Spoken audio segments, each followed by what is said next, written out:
میں ہوں احمد شاہین اور آج میں آپ کو سیر کروا رہا ہوں ازبکستان کے تاریخی اور اہم شہر خیوا کی۔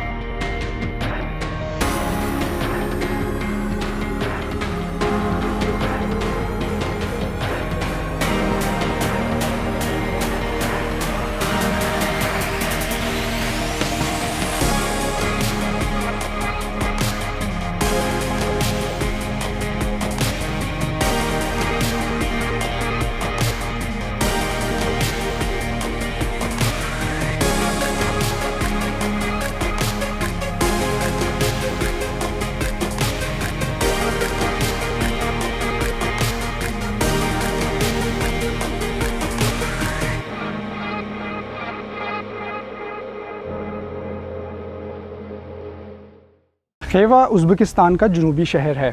یہ تاریخ میں بہت لمبے عرصے تک نہ صرف اس خطے کا بلکہ دنیا کا بھی اہم کلچرل سینٹر جانا جاتا تھا۔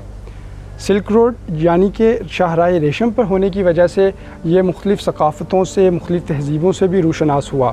یہ ماضی میں بہت بڑی سلطنت خوارزم کا بھی دارالحکومت رہا۔ یہاں پر ہی اسی خطے میں الخوارزمی اور البیرونی جیسے محقق اور سائنسدان بھی پیدا ہوئے۔ خیوا ایک تاریخی شہر ہے۔ مختلف تاریخی حوالوں کے مطابق یہ شہر سکندر اعظم نے 328 قبل مسیح میں فتح کیا، جبکہ عرب 712 میں خیوا پہنچے۔ مسلم افواج کے لیے یہ شہر قتیبہ بن مسلم نے فتح کیا۔ 10ویں صدی میں اس خطہ میں خوارزم کی ریاست قائم ہوئی اور حکمران خوارزم شاہ کہلانے لگے۔ اس سلطنت میں ترکمانستان، ایران، ازبکستان اور قزاقستان کے علاقے شامل تھے۔ اسی دوران خیوا شہر کے دفاع کے لیے شہر کے گرد مضبوط اور طویل فصیل بھی تعمیر کی گئی۔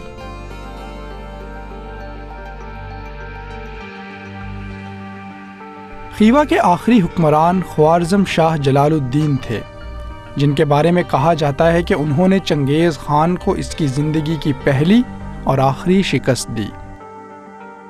خیوا آج بھی بارونق، خوبصورت اور اپنے اندر ایک طلسم لیے ہوئے ہے۔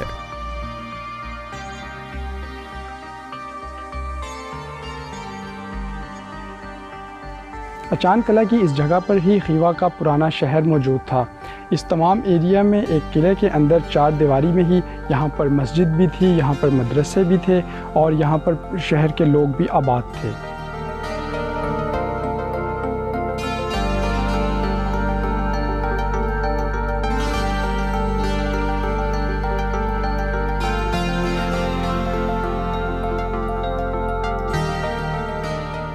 اچن کلا خیوا شہر کا سب سے قدیم علاقہ ہے۔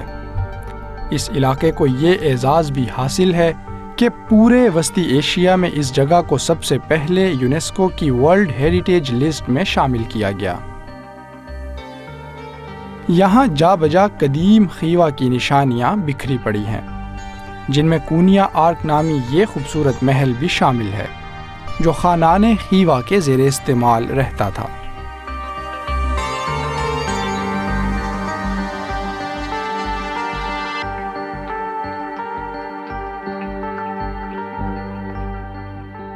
محل کے مختلف حصوں میں پھرتے ہوئے یقیناً تاریخ کے ان لمحات کا خیال آتا ہے جب یہ محل اپنی پوری آب و تاب اور جاہ و جلال کے ساتھ یہاں کے حکمرانوں کے زیر استعمال تھا، اور نہ صرف عوام بلکہ اقوام کی قسمت کا فیصلہ بھی یہاں بیٹھ کر کیا جاتا تھا۔ یہاں کے ایوان، دربار، چوبارے اور حرم ایک مکمل اور بھرپور شاہی نظارہ پیش کرتے ہیں۔ یہ وہ کورٹ یارڈ ہے جہاں پر خیوا کے خان یعنی کہ یہاں کے امیر یہاں پر رہتے بھی تھے، یہاں پہ لوگوں سے ملاقات کرتے تھے۔ خاص طور پہ یہ جو کورٹ یارڈ ہے اس کو ابھی تک بالکل اسی طرح سے مینٹین رکھا گیا ہے، اس کی دیکھ بھال کی جاتی ہے اور اس کی خوبصورتی اور دیدہ زیب رنگت ابھی تک بالکل ویسے ہی ہے جیسے کہ خان کے زمانے میں ہوتی تھی۔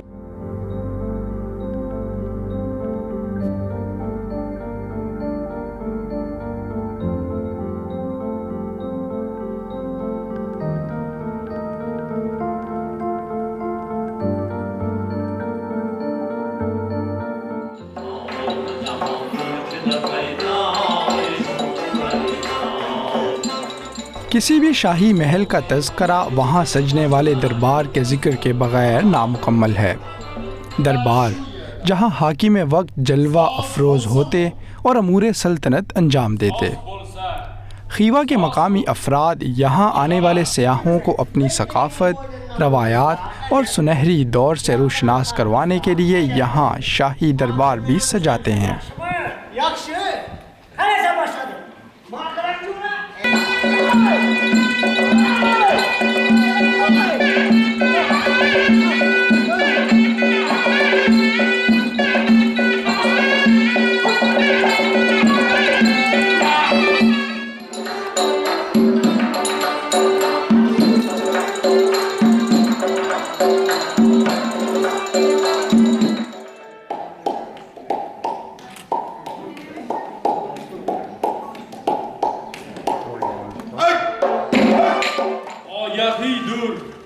شعر مشقida ustadım benim.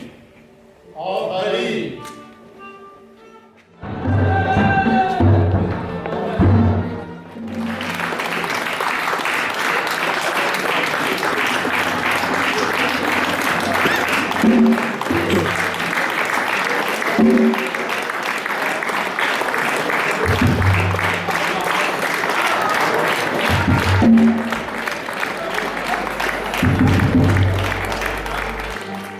یوں ہی تالیوں کی گونج میں شاہی دربار برخاست ہوتا ہے۔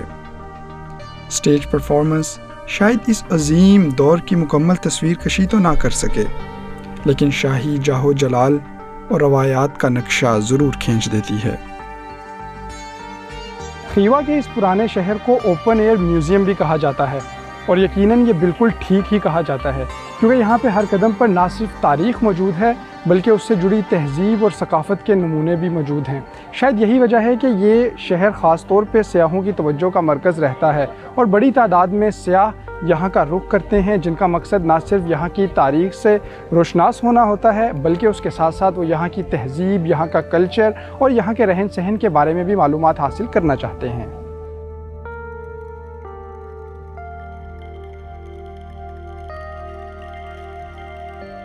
دنیا کے مختلف خطوں سے آنے والے سیاحوں کے لیے خیوہ یقینی طور پر کسی سیاحتی جنت سے کم نہیں۔ یہاں ہر کسی کے لیے اس کی طبیعت اور مزاج سے تعلق رکھنے والی سرگرمیاں موجود ہیں۔ کوئی تاریخی ورثے کے مطالعے میں مصروف ہے تو کوئی قدیم تہذیبی عناصر کو کھوج رہا ہے، اور کوئی چشم تصور سے مسلمانوں کے اس سنہری دور میں جھانکنے کی کوشش کر رہا ہے جب اس خطے کی پہچان یہاں جنم لینے والی علم دوست شخصیات تھیں۔ معروف محقق اور سائنسدان البیرونی اور دنیا کو الجبرا کا تحفہ دینے والے الخوارزمی بھی اسی خطۂ زمین سے تعلق رکھتے تھے، جنہوں نے نہ صرف اپنی سرزمین بلکہ مسلمانوں کا نام بھی دنیا بھر میں روشن کیا۔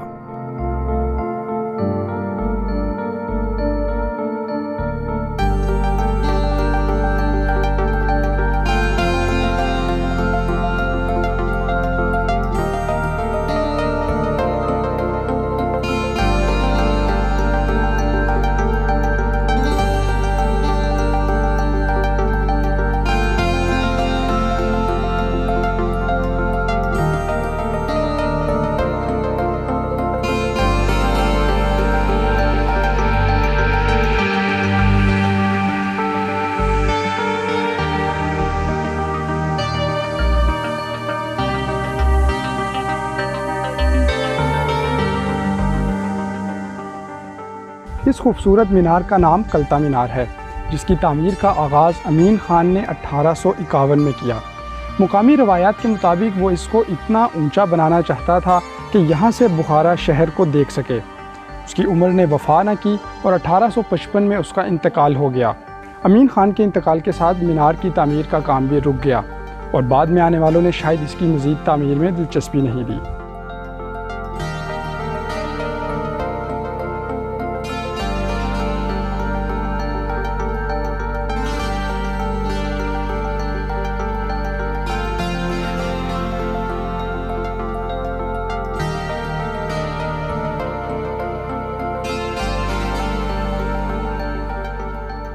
امین خان اپنے نام سے ایسا مدرسہ اور مینار قائم کرنا چاہتا تھا جو رہتی دنیا تک نہ صرف قائم رہیں بلکہ اس کا نام بھی روشن رکھیں۔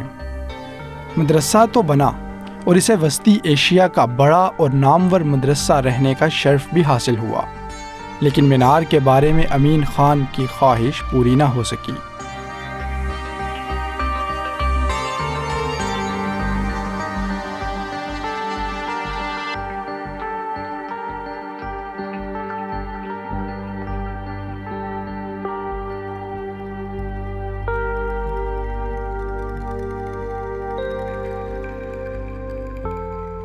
یہاں کلتا مینار کے اوپر سے یقینی طور پہ شہر کا نظارہ ایک ایسا دلچسپ تجربہ ہے جو ہر جگہ سے ممکن نہیں، اور ابھی اندازہ کیا جا سکتا ہے کہ یہ مینار صرف آدھا بنا ہے، اگر یہ پورا ہوتا تو پھر کیا نظارہ ہوتا۔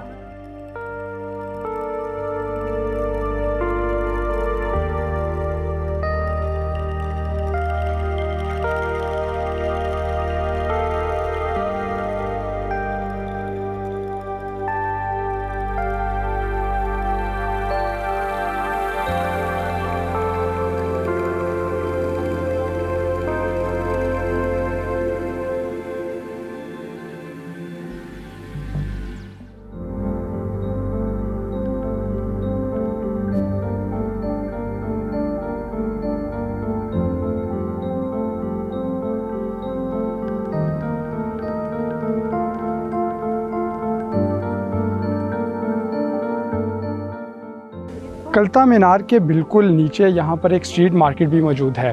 یہاں پر دنیا بھر سے آئے ہوئے سیاح یہاں کی لوکل اور جو روایتی اشیاء ہیں ان کی خریداری میں گہری دلچسپی لیتے ہیں۔ یہاں پر نہ صرف گھر کی سجاوٹ کی دیدہ زیب اشیاء موجود ہیں بلکہ مختلف ثقافتی اور روایتی حوالوں سے بننے والی اشیاء بھی یہاں پر موجود ہیں۔ خیوا کی ہاتھ سے بنی اشیاء نہایت مقبول ہیں۔ یہاں سجاوٹ اور گھریلو استعمال کے لیے ہاتھ سے بنی دیدہ زیب چیزوں کی خرید و فروخت جاری رہتی ہے، اور یہاں آنے والے ان میں گہری دلچسپی بھی لیتے ہیں۔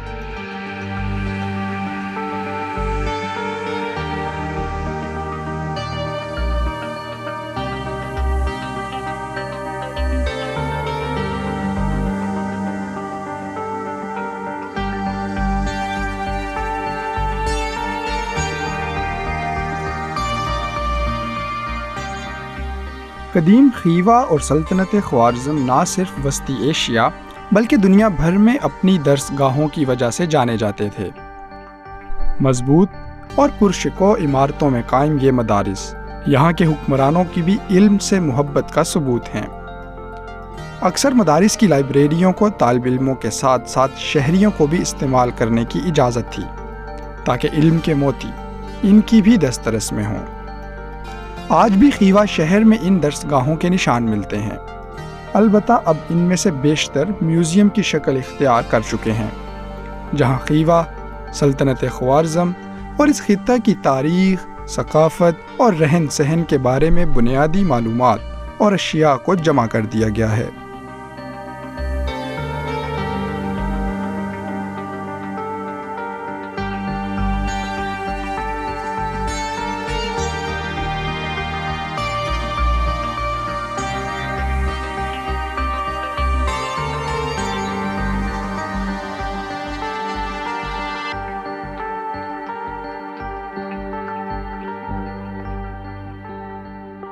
ماضی میں خیوا میں 80 کے قریب مدارس موجود تھے۔ ان مدارس میں پوری دنیا سے طالب علم حاصل کرنے آتے تھے۔ اس وقت یہ مدارس صرف دینی تعلیم کے لیے ہی مختص نہیں تھے بلکہ یہاں پر دنیاوی علوم بھی پڑھائے جاتے تھے۔ یہاں کے اساتذہ میں امام بخاری، امام ترمذی، خوارزمی اور البیرونی جیسے اساتذہ موجود تھے۔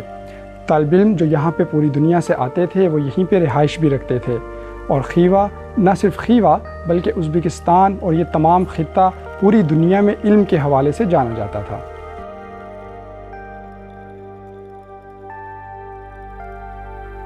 خیوا میں دیکھنے کے لائق ایک اور خوبصورت عمارت پہلوان محمود کا مقبرہ ہے۔ اس عمارت کو خیوا سے تعلق رکھنے والے پہلوان، فلسفی اور شاعر محمود کے نام سے منسوب کیا گیا ہے۔